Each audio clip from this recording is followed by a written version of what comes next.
Back here, we have the word of the day, which is finally, since 2016, the Giants have not beaten the Philadelphia Eagles.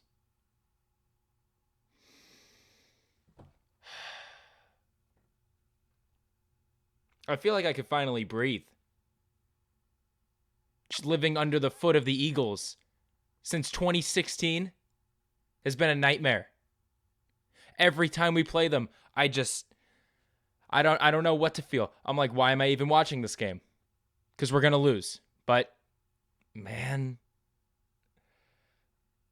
we showed up. Finally. It wasn't a close game. Finally, we look like a team.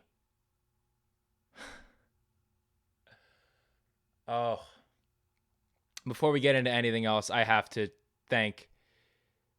commend Joe Judge. I don't know what you're doing, man.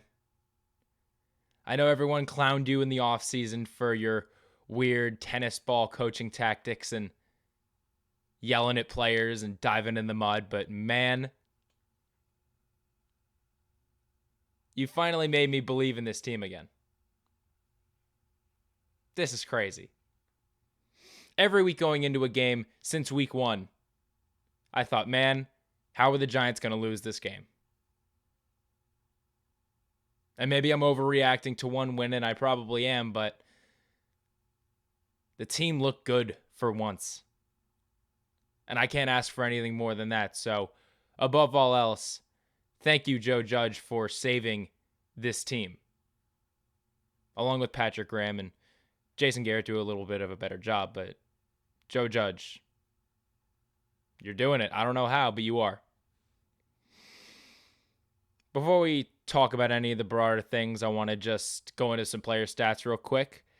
Daniel Jones with a 91.4 QBR, completion percentage of 75%, 244 yards, no passing touchdowns, but Danny Vick did it on the ground today. A rushing touchdown, 35 yards, beautiful run, smoked everyone on the defense. He should have had two, because I don't really think that was a hold by Andrew Thomas. Man, Daniel played a good game. A good game. Not great. No passing touchdowns. He put us in a position to win, but he didn't get us there. But he didn't lose us the game. And that is a step in the right direction for him if he wants to continue to have a spot on this team. I think this was his best game by far. And again, the touchdowns by Wayne Gallman wouldn't have been set up without beautiful throws from Daniel Jones. A bunch to Sterling Shepard, a bunch to Darius Slayton, one to Golden Tate. I'm not retracting my statement that I made a few podcasts ago where I said that Danny wasn't the answer, because I don't think he is long term. We need a quarterback who can win us games, not one who's not going to lose games, if you know what I mean. But he did it. He won. He won in commanding fashion.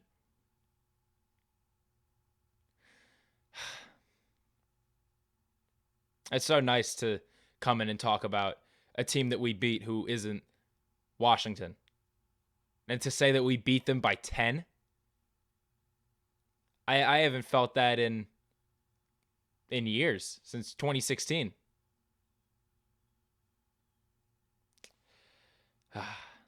And just to go into Danny's running back stats, 9 carries, 64 yards, 7.1 average, and a touchdown. Not bad. Not bad. And the most up and down player for the Giants, Andrew Thomas. Only allowed 1 sack. Had the holding call on Danny's touchdown run, but I'm not putting that on him. If that's a hold, then every play is a hold. They only called it because it was a touchdown and because it was a big play. If that was in the first quarter and it didn't go for a touchdown, they wouldn't have called it.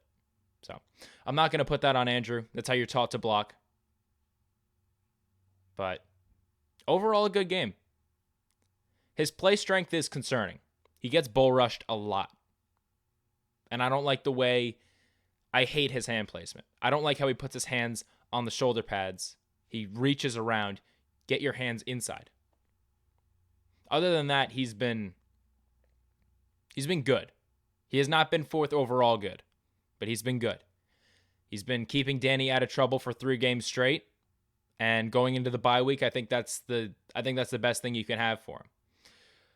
I don't know if Thomas is the answer, but he's starting to show me more and more week in and week out that he is, and that he's going to be on this team for a very long time. That was all I kind of wanted to talk about for the offense. Wayne Gallman did Wayne Gallman things. He scored at the goal line. He jumped over the defensive line. Just a hard-nosed running back. He's not built like one, but he's the best trucking back we've had probably since Brandon Jacobs or Ahmad Bradshaw. He is a good player. Not saying he's going to replace Saquon Barkley when he gets back, but I think he deserves an extension for how hard he's been running the ball. Consistently getting past the line of scrimmage on plays that he's not getting blown up in the backfield. Gallman's been he's doing Gallman things. He's trucking, he's getting yards. Same with Alfred Morris.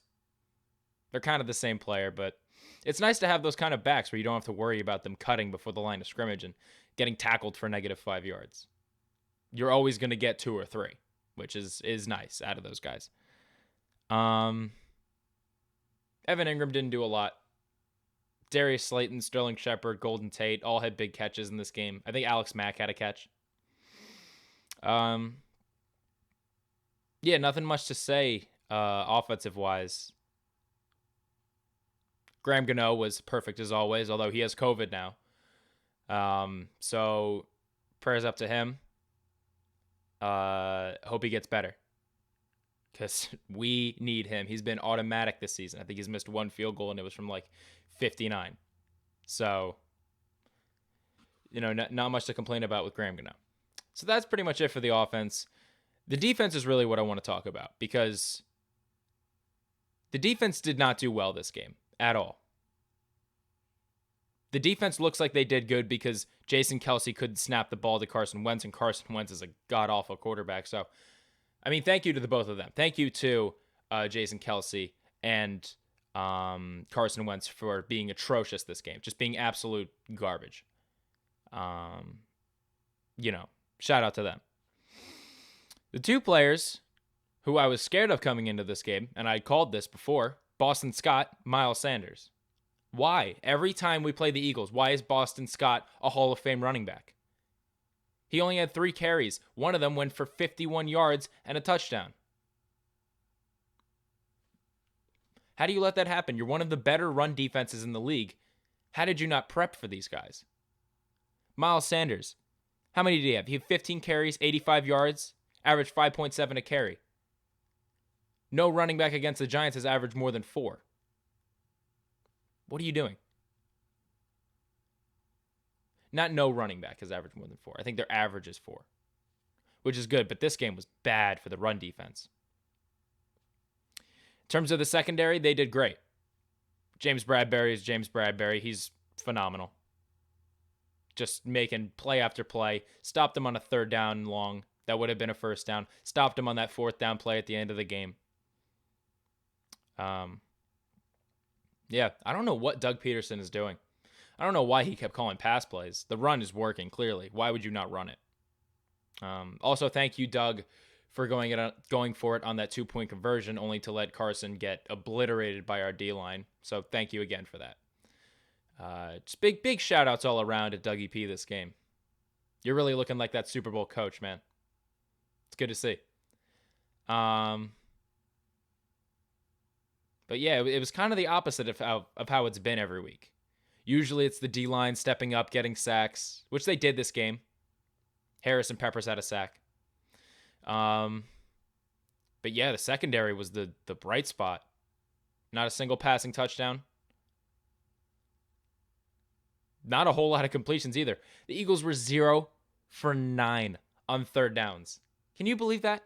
We are one of the worst 3rd down defenses in the league, and for some reason we just said, we're not going to let you get any 3rd downs this game, actually. You're going to go 0 for 9. Oh, I couldn't be happier with this team. D-line linebackers, step it up a little bit. But you know what? You've played great up until now. I'll give you a pass. Secondary finally stepped up. No turnovers, but a great game. Isaac Yadam giving up passes, but we traded him for a seventh rounder. What do you expect? Darnay Holmes continues to be a great slot corner. Logan Ryan and Jabril Peppers are tearing up defenses when they're back deep. Jabril Peppers has been playing like an all-pro for the last 3 weeks. Logan Ryan's been playing phenomenal. And these are good. This is a good team. The record's 3-7, but this is a good 3-7 team.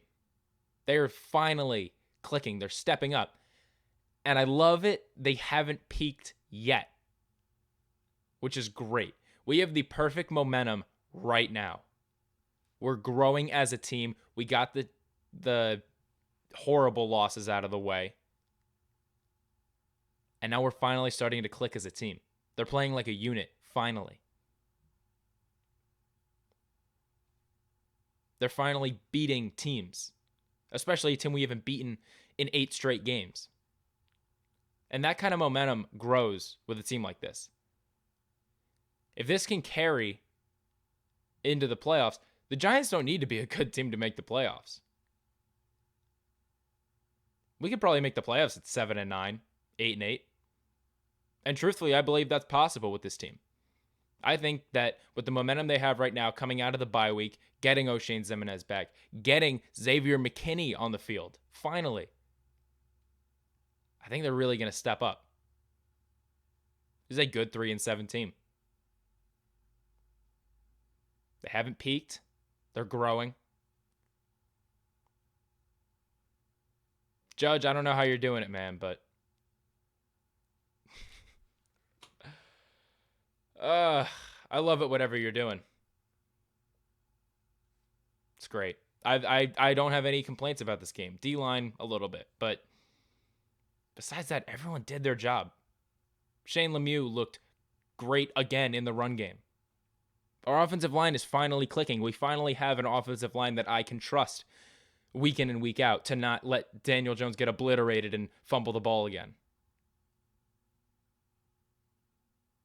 Nick Gates is my favorite center I've ever watched. And granted, I don't have a ton of favorite centers. It's Sean O'Hara and then Nick Gates.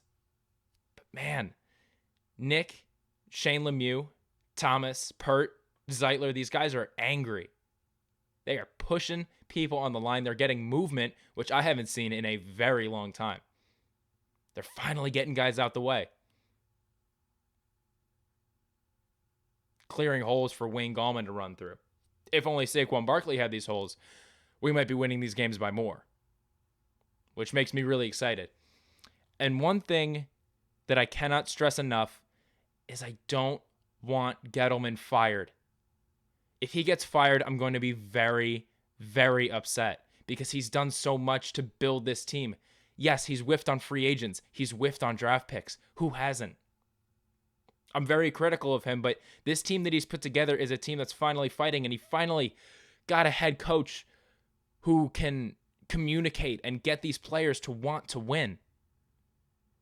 If Gettleman gets fired, I think that'll be the biggest mistake that the Giants can make because he's built this team. Gettleman's, he's hired the coaches. He hired Joe Judge. I think Judge hired the rest. But this group is good and this group is growing. Don't tear it down from the top. Do not fire Dave Gettleman. It's a bit of a shorter episode this week, but I don't have a lot to talk about. I generally have more to talk about when I'm upset with this team, but they played a great game. Played a great game. God damn it, it is so nice to say that we beat the Eagles. Oh. Finally. Anyway, I'm Robert Lelly with the Hashtime Podcast. I'll see you guys with another episode soon. See you guys.